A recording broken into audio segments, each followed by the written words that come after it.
Hey, David C., broker in charge of the brokerage, and here we're talking again about the buyer's journey, but in this edition we're talking about the commercial's buyer's journeys, and it's a completely different experience from the residential buyer. To be candid, I prefer the residential real estate buying experience because it is extremely organized, it is very well documented, and it is extremely easy to follow if you're a buyer. It's not always the case in the commercial world. To show you and remind you that the brokerage, we are a full service residential real estate company, we're a full service commercial real estate company, and we're full service business brokers. So today when we're talking about the commercial world, we have to be very careful and clearly communicate to you that it's a completely different process when you're looking to buy, but yet some objectives might be the same. So when you go to buy a piece of commercial real estate, you are going to assess your needs. You're going to determine what you want to buy, where you want to be, how you want to locate, and what is best for your business or your commercial investment purposes. Then you're going to assess the market to decide where, what market, what are the market conditions that you want to proceed on, and then you'll go ahead and you will transact after you identify the property. It sounds really clean, it sounds really easy, but what you have to do is you have to walk through that experience. So what do you need to know to protect yourself if you're going to buy a piece of commercial real estate? It's important to understand that the process could be considered similar, but it is absolutely not. Residential real estate has many more laws, mandates, and legal proceedings and realtor procedures that have to occur to walk a buyer through a transaction process. They're mandated. Residential realtors are mandated to do these things.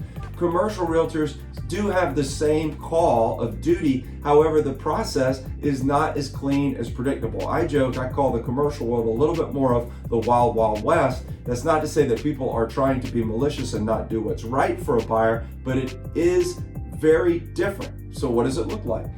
You still put a property under contract after you negotiate. So you go under contract, you get your equitable title, and you're allowed to proceed with your due diligence. Due diligence is the most critical part when you go to buy commercial real estate. It can be simple or it can be complex, but it is going to come down to the skill of the broker and the buyer to know what to ask, when to ask, and how to go about getting comfortable with the asset before they proceed to close on the property.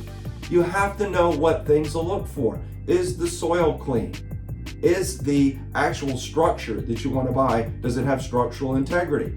Is there something in the building that needs to be further investigated? You could look at the residential process and you could say, well, we do a home inspection. That's great, but it is very hard to find a specific commercial inspector.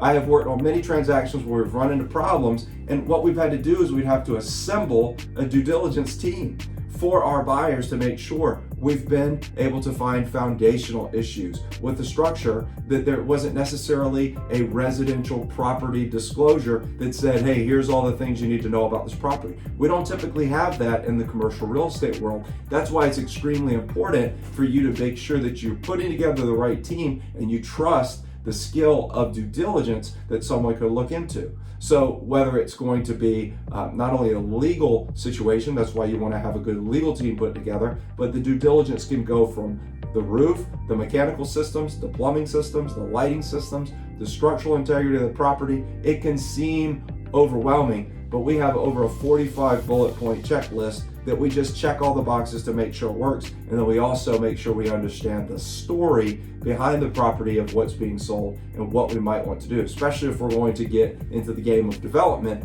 What is the property entitled for? What is the zoning? What is the use? How are we going to be able to do that? So the due diligence process can be simple or it be complex, but you have to know how to adapt and what questions to ask. Then you're ultimately going to live by the agreements that you've created with the contracts that you've written, right? In the commercial world, we can sometimes start this in a letter of intent. Now, a letter of intent needs to clearly state that it's non-binding or it's not binding, or it is binding. It's technically a contract. So you want to be careful and make sure that you're going about the contract language, the letter of intent language, the right way before you proceed into a legal commitment that then you have to perform on, or you could run into some potential legal risks.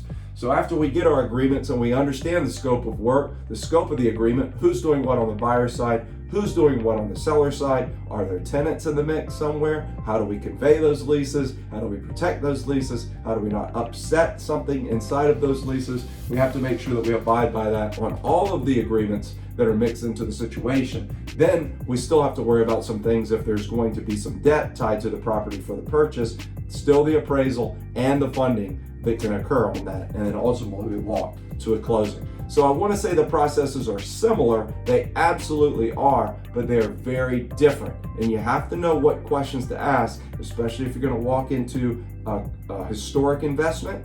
You have to be very careful. It depends on what part of town, in your markets, in my markets, wherever we are, you have to work about that same way.